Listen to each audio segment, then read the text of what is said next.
Yuning, apa itu PPPM 2013 hingga 2025? Ya saya, PPPM ke, jom kita tengok apa itu PPPM 2013 hingga 2025. Sekarang, marilah kita tengok apa itu Pelan Pembangunan Pendidikan Malaysia PPM 2013 hingga 2025.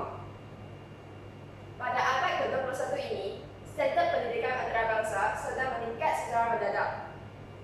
Peningkatan aspirasi negara dalam mempersiapkan generasi muda untuk memenuhi keperluan abad modernisasi ini secara tidak langsungnya telah meningkatkan harapan ibu bapa serta masyarakat terhadap dasar pendidikan negara. Sebab pendidikan negara kita ingin bertayang saing dengan negara-negara lain pada peringkat antarabangsa. Jadi, kita perlu mempertingkatkan sistem pendidikan negara kita supaya kita dapat mencapai tahap yang setaraf dengan dunia.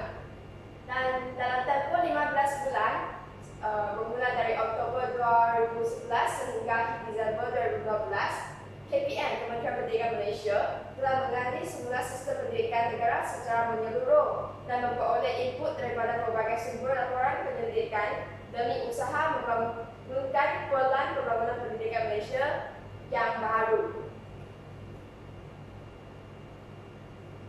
Setelah KPM menjalankan kajian tersebut dan Pelan Pembangunan Pendidikan Malaysia 2013 hingga 2025 telah dihasilkan. Pelan ini melangkahkan visi serta aspirasi sistem pendidikan yang dapat memenuhi keperluan dan kebolehan rakyat Malaysia untuk bersaing di peringkat antarabangsa. Apakah aspirasi PPPM 2013 hingga 2025? Terdapat 5 aspirasi dalam Pelan Pembangunan Pendidikan Malaysia 2013 hingga 2025, iaitu akses, kualiti, equity, perpaduan dan kecekapan. Kita tengok akses. Setiap kanak-kanak warga negara Malaysia mempunyai hak untuk mendapat kesamarataan peluang pendidikan untuk membolehkan mereka mencapai potensi masing-masing. KPM, Kementerian Pendidikan Malaysia, berhasrat untuk memastikan kadar akses sejagat dalam kalangan kanak-kanak dari peringkat prasekolah hingga ke peringkat menengah atas, iaitu tingkatan 5 pada tahun 2020. Maksudnya pada 2020, KPM berhasrat supaya semua kanak-kanak dari peringkat prasekolah hingga ke tingkatan 5 dapat pergi ke sekolah, dapat bersekolah. KPM telah mengambil pelbagai langkah seperti melaksanakan program pendidikan inklusif bagi meningkatkan akses dan kualiti pendidikan bagi murid keperluan khas. Sebab akses ni dia sama rata. Walaupun budak-budak itu adalah anak-anak syurga, mereka adalah orang yang berupayaan khas, mereka juga berhak untuk mendapat pendidikan di negara kita. Serta KPM juga meningkatkan kualiti dan kebolehpasaran graduan college vocational, iaitu pada bidang kemakmuran. Kerajaan juga telah memberikan bantuan serta beasiswa kepada murid yang berkelayakan. Maksudnya, kerajaan juga menawarkan bantuan-bantuan beasiswa kepada murid-murid yang memerlukan bantuan kewangan ke abah untuk melanjutkan pelajaran mereka.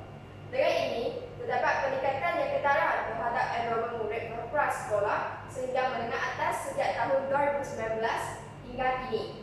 Kadar kececeran murid di sekolah menengah juga semakin menurun. Kita boleh tengok statistik ini menunjukkan enrolment semua peringkat pendidikan pada tahun 2019 berbanding dengan 2017 dan 2018. Pada 2019 terdapat peningkatan yang ketara, kita boleh nampak. Dan ini belum sampai lagi 2020 dah ada peningkatan. Ini pula merupakan enrolment menengah atas, iaitu tingkatan 4 dan tingkatan 5 bagi tahun 2019 hingga 2023. Kita boleh nampak sejak 2019 dia ada peningkatan yang ketara hingga 2023. Enrolment pada menengah atas telah mencapai 91,65%. Walaupun pada 2020 ada penurunan sedikit disebabkan oleh pandemik COVID-19 dan menyebabkan ada pelajar yang tidak dapat hadir ke sekolah, tetapi selepas kita memulihkan semula pendidikan sistem pendidikan Malaysia, peningkatan itu terus mendadak.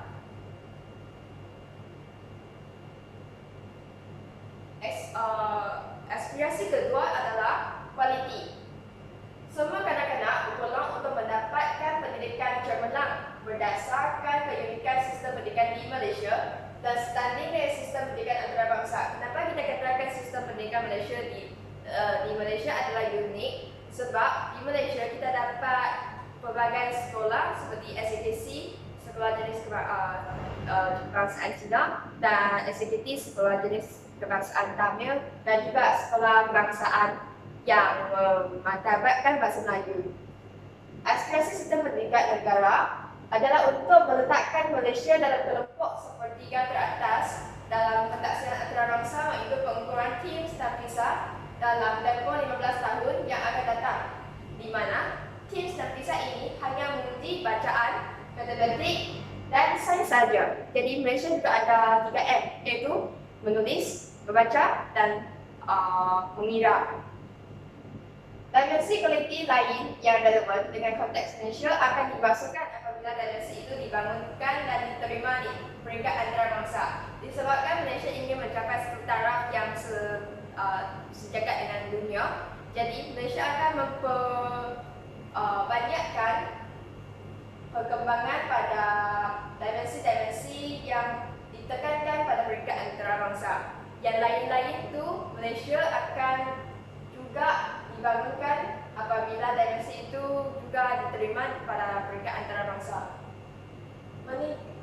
Malaysia KPM telah meningkatkan kualiti guru dan ini merupakan satu langkah utama untuk meningkatkan kualiti pendidikan negara. Pelbagai langkah telah diambil oleh KPM seperti melaksanakan pendekatan pengajaran berfokus dan berbeza bagi memenuhi keperluan murid yang berbagai.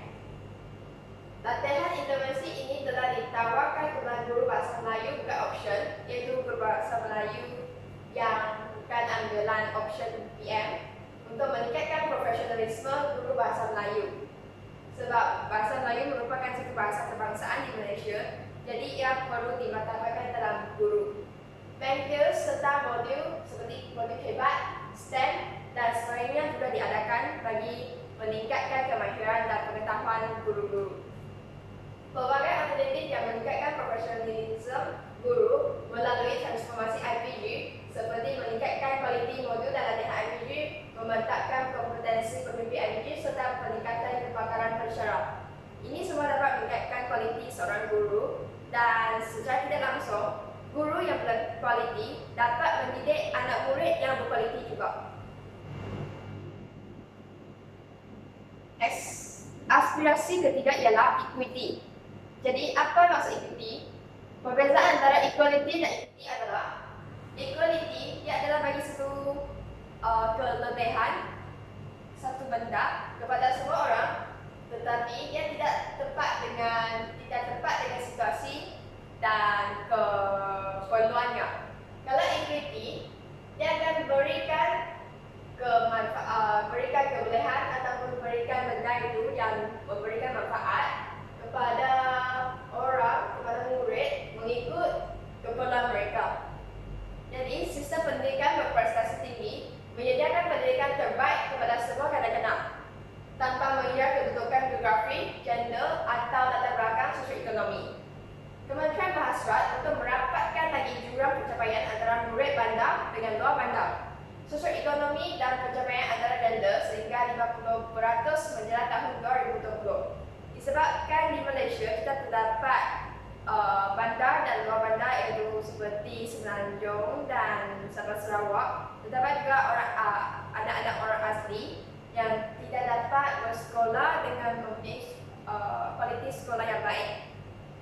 Jadi, berbagai tindakan telah KPM mengambil untuk meningkatkan equity dalam sistem pendidikan. Antaranya ialah pemantapan intervensi kehadiran murid pribumi Sabah dan Sarawak, program outreach murid orang asli termasuk pengesanan murid tercicir serta penyampaian bantuan peralatan sekolah kepada murid tercicir, program jom belajar dan juga meningkatkan kualiti pendidikan khas. Sebab kalau bagi pelajar-pelajar atau murid Jadi, KPM juga telah meningkatkan kualiti pendidikan khas bagi memenuhi keperluan mereka. Ini merupakan satu statistik yang menunjukkan pada tahun 2016 hingga 2023, jurang pencapaian SPM mengikut jantina telah menurun, semakin mengurang. Dari 2016, jurangnya adalah 12,60 sehingga 2023 jurangnya telah menurun sehingga 6,51. Dan sebab kita selalu akan mendengar bahawa perempuan lebih cerdik daripada lelaki. Jadi KPM ingin menghapuskan persepsi ini. Tak kira perempuan atau lelaki, mereka ada equity yang sama. Tak ada mana-mana pihak yang lebih pandai. Dan ini juga merupakan satu jurang pencapaian grade purata SPM bandar dan luar bandar pada 2012 hingga 2023. Kita boleh tengok jurangnya yang warna purple ini adalah bandar dan warna hijau adalah luar bandar. Jadi jurangnya juga semakin menurun.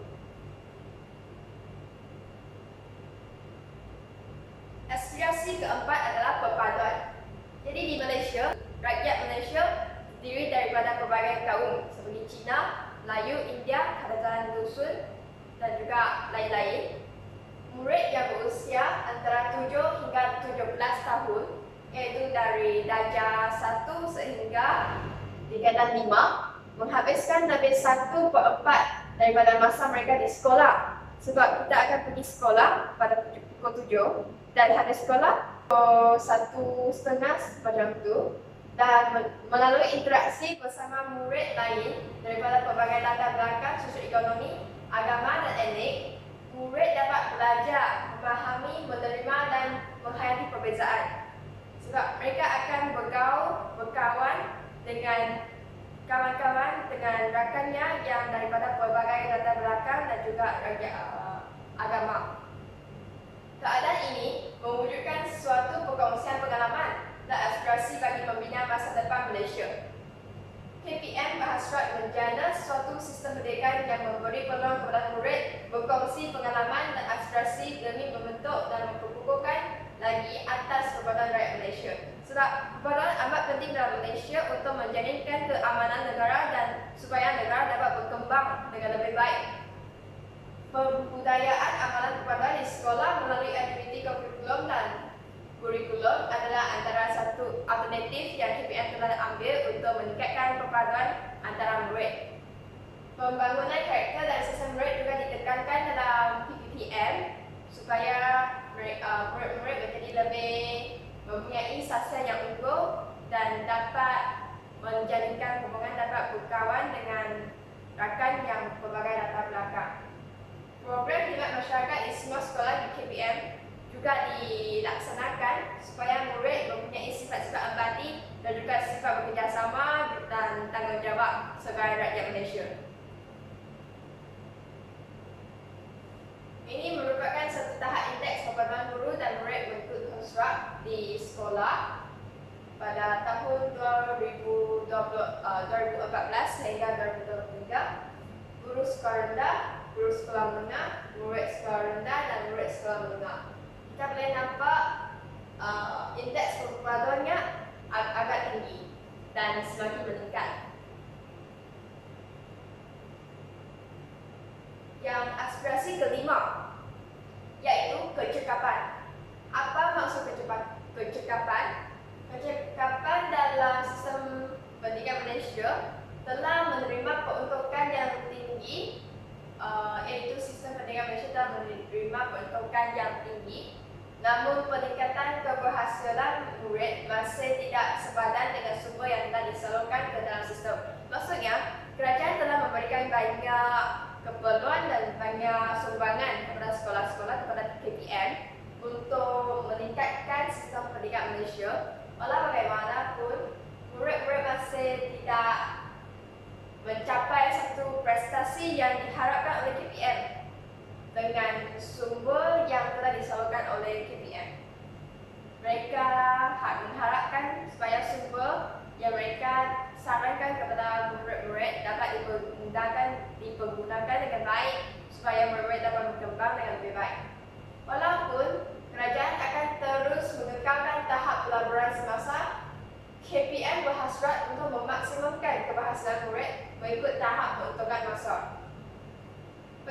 Antara langkah-langkah yang KPM ambil untuk meningkatkan kecukupan dalam sistem pendidikan Malaysia ialah penyediaan infrastruktur asas di semua sekolah, iaitu infrastruktur seperti sekolah, kursi meja dan bilik belajar semua adalah dalam keadaan yang baik di semua sekolah, terutamanya sekolah dalam luar bandar. Pelaksanaan transformasi ICT dan peningkatan pengurusan data KPM. Ini adalah untuk memastikan maklumat pelajar dan guru dapat dikemaskini dan disimpan dengan baik dalam sistem pendidikan KPM. Dan juga pembiayaan saksama bagi bantuan prasekolah persekolahan KPM. Sebagai contoh, KPM telah memberikan bantuan awal persekolahan bagi murid-murid yang baru masuk sekolah untuk meringankan beban mereka dalam membayar yuran sekolah. Apakah pula hala tuju pendidikan serta peranan guru berjiwa pendidik dalam mencapai hala tuju tersebut? Hala 7 PPPM adalah berdasarkan 11 anjakan yang ditetapkan dalam PPPM. Jom kita tengok apa itu. Dan ini adalah 11 anjakan yang terdapat dalam PPPM 2013 hingga 2025. Anjakan-anjakan ini adalah sebagai satu saluran bagaimanakah Malaysia KPM akan mencapai hala tuju mereka.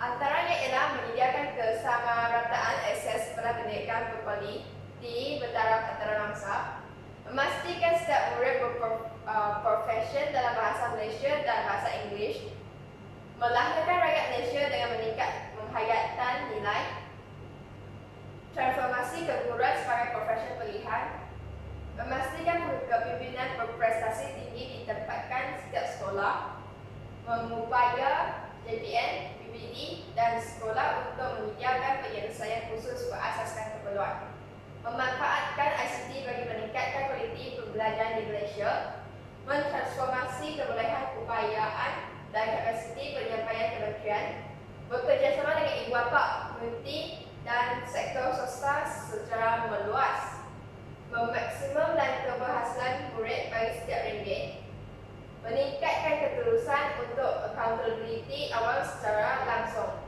Dan kita boleh nampak 11 anjakan ini ada berkaitan dengan 5 aspirasi yang tadi kita bincangkan.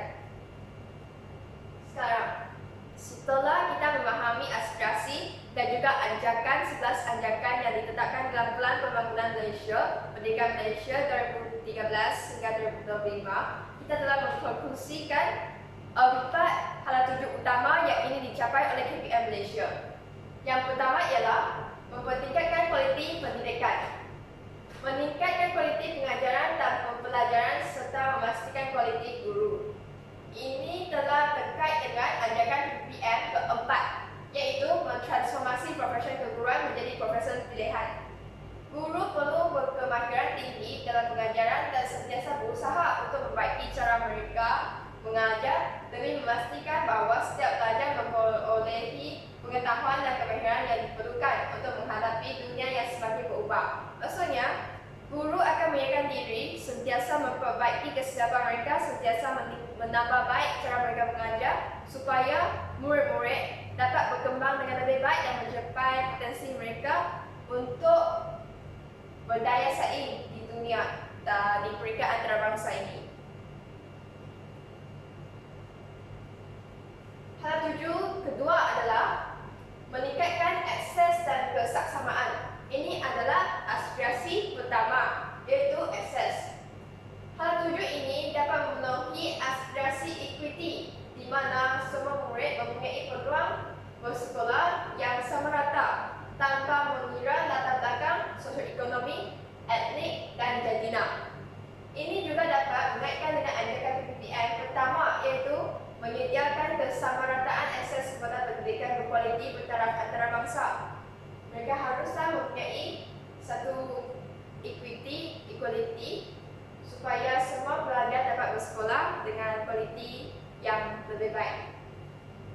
Dalam usaha untuk mencapai hal tujuan ini, guru memainkan peranan yang sangat penting, iaitu guru haruslah sentiasa bersemangat untuk mengurangkan murid kecil. Sebagai contoh, guru bimbingan dan kaunseling juga boleh memainkan peranan untuk melaksanakan ziarah cakna, iaitu menziarahi rumah-rumah murid yang kecil yang selalu tidak dapat pergi ke sekolah untuk mengesankan apakah puncanya mereka tidak dapat pergi ke sekolah, dan memberikan bantuan bekerjasama dengan kerajaan, memberikan bantuan kepada murid-murid tersebut supaya dapat membantu mereka memupuk semangat mereka datang ke sekolah.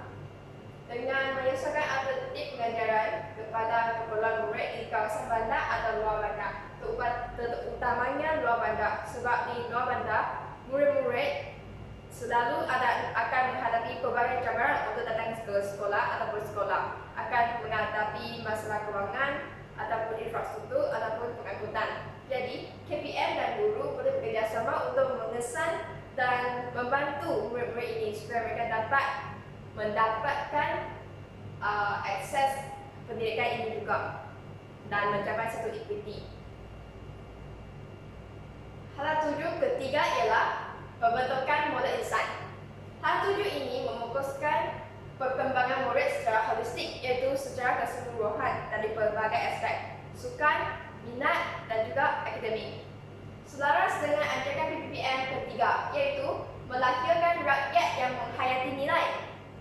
Dalam konteks ini, guru memainkan peranan dalam memberi tumpuan kepada pembelajaran yang seimbang dan kreatif, dan bukan hanya dari segi akademik, tetapi juga dalam kemahiran interpersonal dan intrapersonal. Bagaimanakah murid akan bergaul dengan orang lain untuk menjalinkan hubungan, dan juga intrapersonal adalah dalam psikososial murid secara dalaman. Bagaimanakah murid dapat menangani stres dan juga kesejahteraan mental.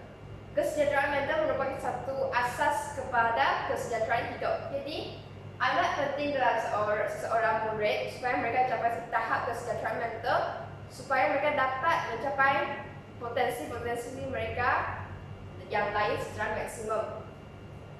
Sebagai contoh, guru boleh memastikan setiap murid melibatkan diri dalam satu sukan, satu kelab dan juga satu badan beruniform di sekolah.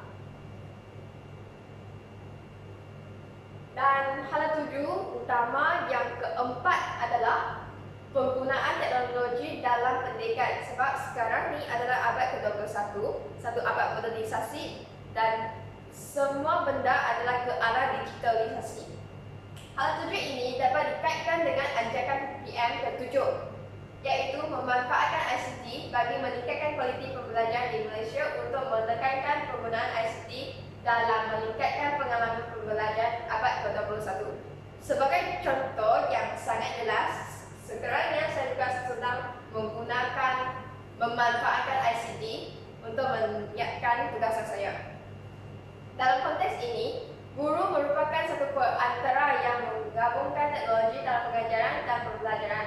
Dengan mengaplikasikan memasukkan penggunaan ICT ini, interaksi bersama guru antara murid juga akan semakin kreatif dan semakin menarik, supaya murid-murid akan memberikan perhatian kepada guru semasa mengajar, dan mereka juga sangat minat untuk belajar dan bersemangat untuk belajar, sebab ia merupakan satu benda yang baru diperkenalkan di abad ini, dan ia akan, jika dimanfaatkan dengan betul, dengan sangat baik, maka ia akan dapat memberikan impak yang sangat baik dan positif kepada sistem pendidikan Malaysia. Apakah implikasi PPPN terhadap guru berjiwa pendidik? Apakah implikasinya terhadap guru berjiwa pendidik? Apakah implikasi pelan pembangunan pendidikan Malaysia ini dalam membina atau menghasilkan seorang guru yang berjiwa pendidik? Pertama, apa itu guru berjiwa pendidik? Apa bedanya guru biasa dengan guru yang berjiwa pendidik? Guru yang berjiwa pendidik bukan sahaja akan memfokuskan akademik murid, tetapi ingin membimbing murid mencapai potensi penuh dari berbagai aspek. Kita pernah dengar satu siaran video. Dalam video itu ada seorang profesor menanyakan murid mendengarkan soalan kepada profesor itu bahawa dia tidak faham soalan tersebut. Dan profesor itu kata, saya hanya mengajar. Faham ke tidak adalah masalah anda. Dan ini merupakan seorang guru yang tidak berapa bertanggungjawab bagi kita. Tetapi, guru yang berjiwa pendidik akan membimbing murid-murid untuk mencapai potensi penuh mereka dari berbagai aspek. Akan membimbing mereka sehingga mereka faham dan membimbing mereka supaya mereka dapat berkembang dengan lebih baik. Dan bagi guru yang berjiwa pendidik, nama dan kecemerlangan bukannya benda yang ingin dicapai atau dikejar, tetapi kejayaan seseorang murid sudah cukup untuk membahagiakannya. Guru berjiwa pendidik bukan setakat mengajar, tapi juga memfokuskan perkembangan pendiri seperti mempunyai peribadi yang positif, kemahiran komunikasi berkesan, serta sentiasa berusaha meningkatkan potensi diri dan murid. Guru yang berjiwa pendidik akan sedar bahawa kelemahan diri dan akan membuat penambahbaikan supaya sendiri dia dapat jadi lebih baik dan dapat membantu murid dengan lebih efisien. Implikasi pertama ialah peningkatan kualiti guru. Tadi kita telah nampak berbagai aspirasi dan juga hala tuju telah berkaitan dengan peningkatan kualiti guru. Guru yang berjiwa pendidik akan sentiasa berusaha meningkatkan keupayaan bertaraf dunia yang diperlukan untuk membantu mencapai keberhasilan murid yang dihasratkan dalam PPM serta memperolehi keseronokan dan kepuasan tinggi dalam menjalankan tanggungjawab sebagai guru, iaitu mendidik murid. Apabila murid berjaya, mereka akan rasa sangat bahagia dan seronok dan satu kepuasan hati sebab murid yang dididik oleh mereka telah berjaya dan murid yang dididik itu akan membantu lagi berkhidmat kepada negara dan juga perkembangan negara lagi. Dengan transformasi kejayaan guru yang baru, guru akan menikmati perkembangan profesional yang lebih baik dalam kejayaan yang lebih berstruktur dan juga proses penilaian yang adil serta berkait dengan keupayaan dan prestasi masing-masing. Implikasi kedua adalah peluang pembangunan profesional. Program pembangunan profesional memberi guru peluang untuk meningkatkan kemahiran dan pengetahuan mereka. Inisiatif seperti kursus dan seminar yang tadi kita nampak sebagai contoh yang bengkel hebat dan bengkel STEM itu dapat membantu guru dalam mengikuti perkembangan terkini dalam pendidikan. Sebab STEM, Sains, Teknologi, Engineering dan Matematik adalah satu benda yang seluruh dunia sedang mempertingkatkan, sedang memperkasakan. Jadi Malaysia juga mendedarkan STEM ini dalam guru dalam sistem pendidikan Malaysia. Guru mengambil bahagian dalam perbincangan yang akan memberikan maklum balas yang berminat, tertumpu kepada pembelajaran dan pembangunan diri, bukannya bersifat menyalahkan dan memalukan supaya penambahbaikan boleh dijadikan kekuatan. Maksud di sini ialah guru akan sentiasa melibatkan diri dalam perbincangan yang terbuka supaya mereka sedar apakah kelemahan mereka dan apakah kebaikan, kebolehan guru lain. Kalau jika kebolehan itu, mereka mungkin dapat menerima kebolehan itu dan mengimplikasinya dalam pengajaran mereka sendiri atau membuat inovasi, memperbaikikan cara itu. Dan sekiranya terdapat kelemahan pada guru sendiri, ini bukan satu benda yang dimalukan ataupun satu benda yang bersifat menyalahkan, bersalahkan diri. Tetapi kita sedar kelemahan kita supaya kita dapat menambahbaikan kita sendiri dan boleh menjadikan satu kebaikan kepada kita pada masa depan. Persekitaran yang positif juga merupakan satu implikasi daripada PPM terhadap guru yang berjiwa pendidik. Guru akan menikmati persekitaran kerja yang lebih baik serta ganjaran berasaskan prestasi dan dalam kejayaan yang lebih baik. PPM telah menyediakan satu infrastruktur yang lebih baik, jadi guru juga dapat bekerja dalam situasi yang lebih selesa. Dan ini dapat meningkatkan semangat guru sebagai pendidik berjiwa. Beban pentadbiran akan mengurang dan mereka boleh menumpukan tenaga pada aktiviti teras iaitu pengajaran dan pembelajaran.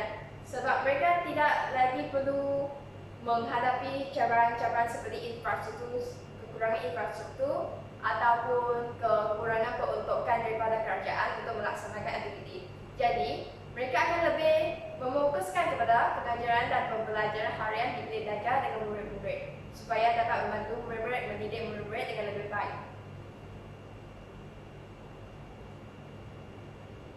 Dan implikasi seterusnya ialah memupuk sifat kerjasama dan kecemerlangan profesional. Guru dikehendaki saling bekerjasama dalam menangani isu dan berkongsi amalan terbaik dalam kalangan agarakan sejabat. Mereka memiliki fleksibiliti pedagogi yang lebih besar dalam belajar untuk memastikan setiap murid belajar.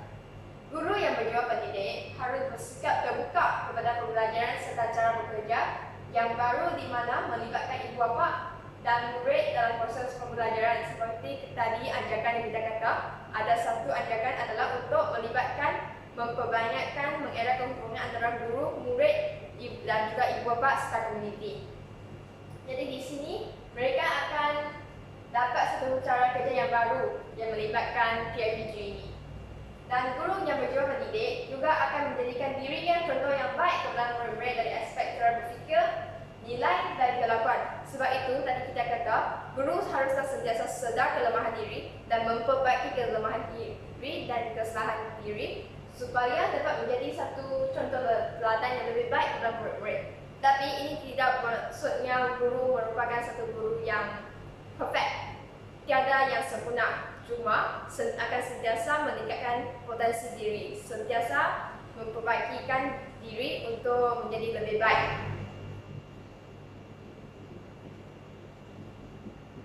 Jadi, dalam pembentangan hari ini, kami telah menjelas dengan aspirasi dan hal tuju pendidikan serta implikasinya terhadap guru berjiwa pendidik. Pelan Pembangunan Pendidikan Malaysia telah banyak membantu dalam meningkatkan sistem pendidikan Malaysia, menaik tarafkan sistem pendidikan Malaysia supaya murid-murid dapat mencapai potensinya dalam berdaya saing dalam peringkat antarabangsa. Guru yang berjaya, dia dapat menghasilkan murid yang berjaya juga. Dan seorang guru yang berjaya, di depannya juga ada pencerah dan guru-guru yang berjaya untuk mendidik generasi ke depan. Jadi, guru memainkan satu peranan yang sangat penting dalam merealisasikan hal tuju serta aspirasi yang ditetapkan oleh KPM dalam Pelan Pembangunan Pendidikan Malaysia 2013 hingga 2025. Dan ini sahaja daripada perkongsian saya pada hari ini. Sekian, terima kasih.